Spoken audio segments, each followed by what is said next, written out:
The Malon warship's plasma cannons rained devastation upon the TCS Resilience, reducing it to twisted molten wreckage. Yet before succumbing, this venerable human vessel unleashed a torrent of kinetic missiles that severely crippled the overconfident alien fleet. This clash marked a critical juncture in humanity's celestial journey. In 2257, at the Terran Naval Academy, the aged veteran commander Bobby Coleman recounted this saga to an enraptured audience of cadets. Humanity, in its nascent foray into the cosmos, had mustered an armada of makeshift ships, among which was the Resilience, an antiquated but sturdy vessel manned by 150 intrepid souls, with a youthful Coleman at the helm. The technologically advanced Malon, led by Emperor Neron and his council, regarded the primitive humans with derision.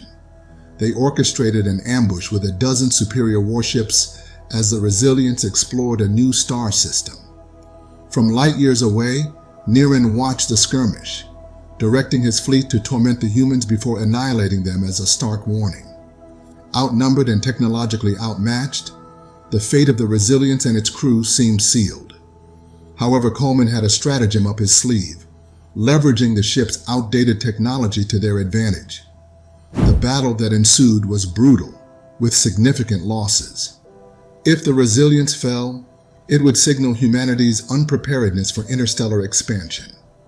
The fate of human cosmic aspirations hinged on the actions of its valiant crew that day. Coleman vividly described the daunting odds and his tactical ingenuity that turned the tide of battle. The Malon would soon learn to respect the indomitable human spirit, as the Resilience demonstrated what ensues when one provokes a dormant giant. Coleman's narrative took a dramatic turn as he revealed a cunning ploy to the cadets, who hung on every word. Anticipating Emperor Neron's tactics, he had instructed his engineer Hernandez to convert their reactor into a formidable weapon, a move that would forever change the dynamics of space combat. When the Malon fleet approached, confident and weapons ready, Coleman gave the signal. Hernandez activated the modified reactor, unleashing a beam of energy so intense it obliterated 3 Malon ships instantly, their advanced shields no match for this improvised weapon. The rest of the fleet, caught off guard, scattered in disarray. Coleman recounted how the Resilience seized the moment, targeting the retreating ship's engines and armaments with their kinetic weapons. Even as Emperor Neron, witnessing the debacle from his throne, issued frantic orders for a regroup, it was too late. The human ship had not only drawn first blood, but ensured the Malon fleet was decimated. As Coleman paused for effect, he admitted the victory was bittersweet. The reactor's overdrive had damaged much of their systems, leaving them vulnerable. The remaining Malon ships regrouped for a counterattack, focusing their firepower on the crippled Resilience. The ship's crew, led by Hernandez and the gunners, fought valiantly, but the odds were rapidly turning against them. Facing imminent destruction, Coleman made the harrowing decision to abandon ship. He narrated how he ordered the crew to escape, forcing the Malon to divide their forces. Yet a few stayed behind with him, determined to end their journey with a final act of defiance, turning their ship into a massive fusion bomb. The cadets listened in awe as Coleman described the final moments, the Malon fleet closing in for the kill, unaware that the humans still had one last trick. With a poignant smile, Coleman revealed the culmination of their daring plan. As the escape pods dispersed, he and his remaining crew prepared to sacrifice their ship and themselves to ensure the Malon's defeat, a testament to the fierce, undying spirit of humanity's defenders. I opened a communication channel to the Malon ships, my voice as steady as granite. Emperor Neron, this is Captain Coleman of the TCS Resilience. Our reactor is on the brink of detonation, set to obliterate everything within 1,000,000 kilometers. You can either flee or perish alongside us. As I spoke, I saw Neron's face contort with fury on the view screen, his commands to destroy us sputtering out amid his rage. But it was already too late. The cadets inhaled sharply, captivated by every word. Hernandez shouted over the roar of alarms, "Reactor critical, 30 seconds!" I braced for impact, watching the Malon ships bear down on us, unleashing a torrent of plasma bolts and kinetic slugs that battered our hull. Sparks flew from exploding consoles, and the ship groaned like a beast in its death throes.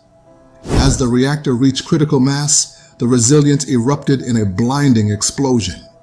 The shockwave devastated the Malon fleet, shredding their shields and tearing their hulls apart.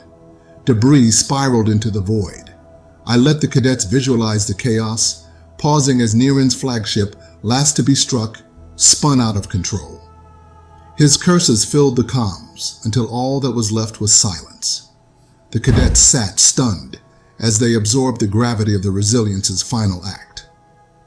Minutes later, the Terran fleet arrived, responding to the distress calls from our escape pods. They found nothing but a graveyard of twisted Malon wreckage and the remnants of the Resilience. They hailed us as heroes, but the true heroes were those who had sacrificed everything to strike at the heart of Malon tyranny. My voice softened as I recounted the aftermath. News of the Resilience's audacious blow spread across the galaxy, igniting a spark of rebellion among those long oppressed by the Malon. The Terran Confederation suddenly found itself at the nexus of a galactic uprising, with unanticipated allies offering support to overthrow the Malon oppressors. The ensuing war was protracted and savage.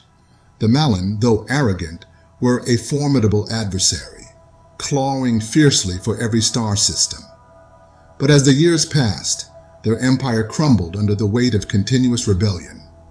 I vividly remember the day we learned of Emperor Neren's capture, his failed escape from his falling capital world, and his subsequent trial for his crimes.